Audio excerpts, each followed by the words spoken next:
Good morning students. आज हम पढ़ेंगे मधुरिमा पुस्तक का पाठ 4 नन्ना चांद। ये कहानी दो बच्चों की है जिनका नाम साबिर और सना है। बच्चों, हर बच्चे को नई चीज़ें देखकर उसको जानने की जिज्ञासा होती है। जिज्ञासु होना एक अच्छी बात है। बच्चों को जब तक उसकी तह तक नहीं पहुंच जाते तब तक वो उनकी जिज्ञासा शांत नहीं होती है। और जिज्ञासा जब शांत नहीं होती तो वो प्रश्न पूछते रहते हैं। इसी तरह इस पाठ में सना और साबिर चांद के बारे में जानना चाहते हैं और अपने अब्बू अम्मी से चांद के बारे में और अधिक जानकारी हासिल करना चाहते हैं। चांद के ऊपर कई कविताएं भी हैं जो बच्चों को बहुत पसंद होती हैं। चलिए अब हम पाठ पढ़ते हैं। गर्मियों की रात थी। साबिर और सना अपने अब्बू और अम्मी के साथ छत पर बैठे थे। आकाश में चांद निकला, गोल गोल थाली जैसा। सना और साबिर चांद को देखते ही खुश होकर तालियां बजाने लगे। बच्चों, गर्मियों के दिन थे। साबिर और सना दोनों अपनी छत पर बैठे थे अपने अब्बू और अम्मी के साथ और उन्होंने देखा कि आकाश में चांद निकला है। चांद एकदम गोल गोल थाली के जैसा था। सना और साबिर चांद को देखने लगे और खुश होकर तालियां बजाने लगे क्योंकि उन्हें चांद बहुत अच्छा लग रहा था। साबिर ने सना से कहा, देखो चांद कैसे चमक रहा है, वहाँ कौन रहता होगा? तो तब साबिर ने अपनी बहन से कहा, सना से, देखो चांद देखो कितना चमक रहा है, पर वहाँ कौन रहता होगा? सना बोली, मेरी टीचर बता रही थी कि चांद पर ना कोई आदमी रहता है, ना पशु पक्षी और ना ही पेड़ पौधे। तब सना ने अपने भाई को कहा कि मेरी टीचर ने मुझे बताया है कि चांद पर कोई भी आदमी नहीं रहता, वहाँ पर ना पशु होते हैं, ना पक्षी, ना ही पेड़ पौधे। साबिर ने अब्बू से कहा। तब साबिर अपने अब्बू से बोला, चांद के बारे में कुछ बताइए ना अब्बू, कि चांद के बारे में हमें कुछ बताइए अब्बू। अब्बू ने बताया, चांद पर पहुंचने वाला पहला अमेरिकी यात्री नील आर्मस्ट्रांग था। तब उनके अब्बू ने साबिर को बताया कि चांद पर पहुंचने वाला पहला अमेरिकी यात्री नील आर्मस्ट्रांग था। सना बोली, अम्मी आप क्या कह रही थी? तब सना बीच में बोल पड़ी, बोली, अम्मी आप क्या कह रही थी? अम्मी बोली, मैं ये बता रही थी कि चांद हमारी धरती के चारों ओर चक्कर लगाता है। तब उसकी अम्मी ने कहा, उसको सना को बताया कि जो चांद है हमारी धरती के चारों ओर चक्कर लगाता है।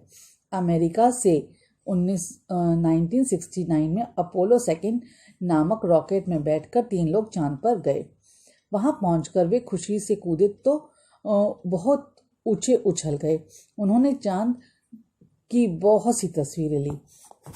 तब उसकी अम्मी ने बताया कि अमेरिका में 1969 में अपोलो 2 नाम का रॉकेट में बैठकर 3 लोग चांद पर गए थे। वहां पहुंचकर वो उछल कूद उन्होंने करी। जब वो उछले, वहां पर बहुत ऊंचे ऊंचे उछल गए। वहां पर चांद की उन्होंने बहुत सारी तस्वीरें ली, जिनसे पता चला कि चांद पर बड़ी बड़ी चट्टानें और गड्ढे हैं। उन तस्वीरों से ये पता चला कि चांद पर बड़ी बड़ी चट्टानें और वहां पर गड्ढे हैं। ये लोग चांद पर से वहां की मिट्टी और चट्टानों के नमूने लेकर आए थे।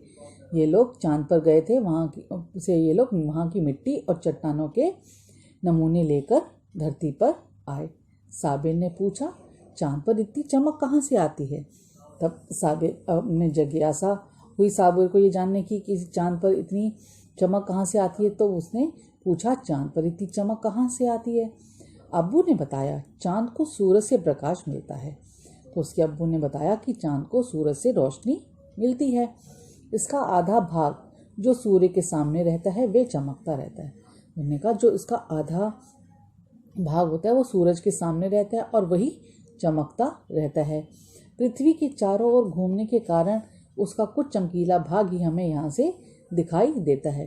पृथ्वी के चारों ओर जब ये घूमता है तो उस कारण हमें उसका जो चमकीला भाग होता है वो यहाँ से दिखाई देता है। साबिर बोला, अब्बू सूरज को रोशनी कौन देता है?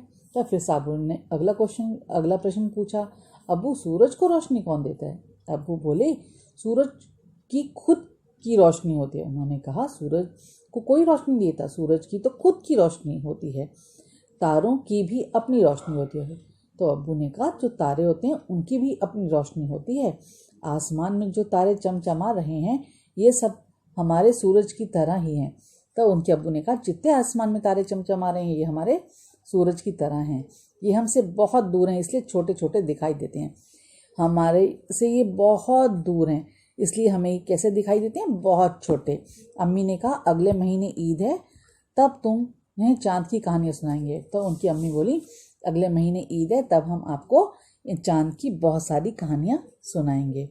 बच्चों इस बात से क्या शिक्षा मिली है आपको? यही कि जिज्ञासा नई नई खोजों की जननी होती है। आज की कक्षा के लिए इतना ही। Good bye students.